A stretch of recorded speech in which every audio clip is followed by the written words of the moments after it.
मझी समुद्र रे बुड़ीला डंगा 65 यात्री थिले 4 मृत अनेक निखोज।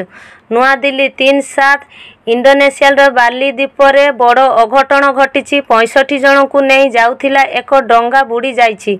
एथिरे 4 जनकर मृत्यु होइछि, 23 जन को उद्धार करा जाइछि। नौकार 12 क्रू सदस्य 53 यात्री समते मोट 65 जन थिले।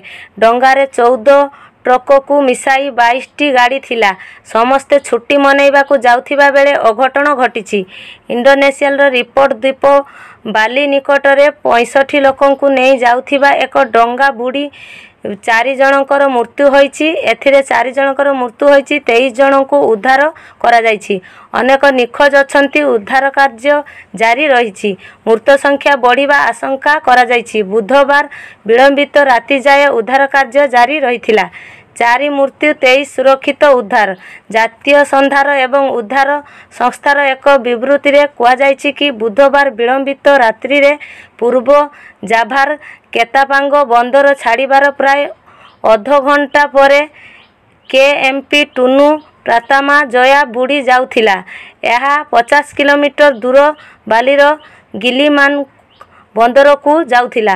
डंगारे 12 क्रू सदस्यों समेत 53 यात्री थिले। 14 ट्रक समेत 22 जानवाहन थिला। 4 मृत्यु होइथिला बेले 23 जन को सुरक्षित उद्धार करा जाइछि। 38 जन को उद्धार कार्य जारी रहिछि। लाइफ फ्लोट रे जीवन बंचागला। लोकों को उद्धार करने को तुरंत टीम और उद्धारकारी बोट घटनास्थल रे पहुंची थिले। किछि लोक लाइफ फ्लोट जरिया रे निज को रक्षा करथिले। इंडोनेशिया रे डंगा बुड़ी घटना साधारण नुहे। 17,000 रु अधिक द्वीप एक द्वीपपुंज परिवहन अधिकांश डंगा द्वारा होई थाए। अनेक समय रे सुरक्षा नियम रे त्रुटि दुर्घटनार कारण पालटी थाए। परवर्ती खबर 7 जाए वर्षा पश्चिम ओडिशा रे प्रबल छेंचिब। भुवनेश्वर 3/7 दक्षिण झारखंड और पार्श्ववर्ती अंचल उपरे घूर्णिबलय रही। आसंता 7 तारिख पर्यंत राज्य में वर्षा प्रकल्प जारी रहिबो। विशेषकर पश्चिम ओडिशा और पार्श्ववर्ती जिले में प्रबल वर्षा हो पारे।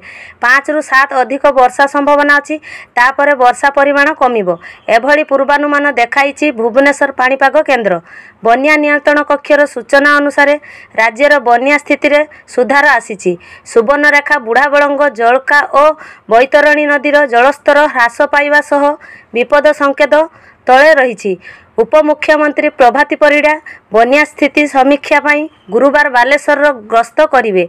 एही गस्त कार्यक्रम रे उपमुख्यमंत्री प्रभाती परिड़ा भगराई बालियापाल सहित आखपाख बन्या प्रभावित अंचल स्थिति समीक्षा करिवे।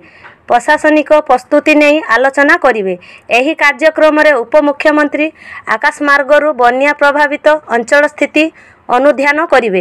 पूर्वानुमान कहूछि 3 तारिख ठारू आसंता 7 तारिख पर्यंत राज्यर अनेक स्थान रे वर्षा संभावना अछि। पश्चिम एवं यार संलग्न जिला गुड़िक प्रबल वर्षा हो पारे।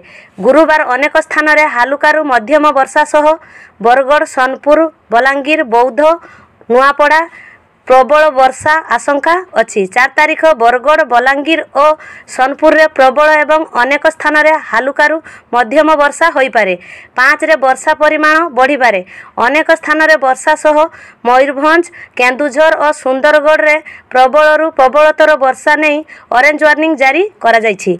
झारसुगुड़ा संबलपुर देवगढ़ अनुगुल ढेंकानाल जाजपुर भद्रक बालेश्वर स्थाने स्थाने प्रबल वर्षा हो पारे।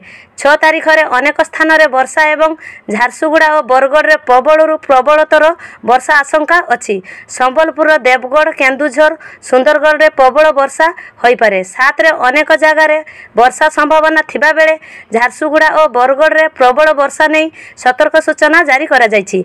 8 रे वर्षा परिमाण कमी पारे। आम चैनल रे नुआ थिले लाइक शेयर सब्सक्राइब करिवे।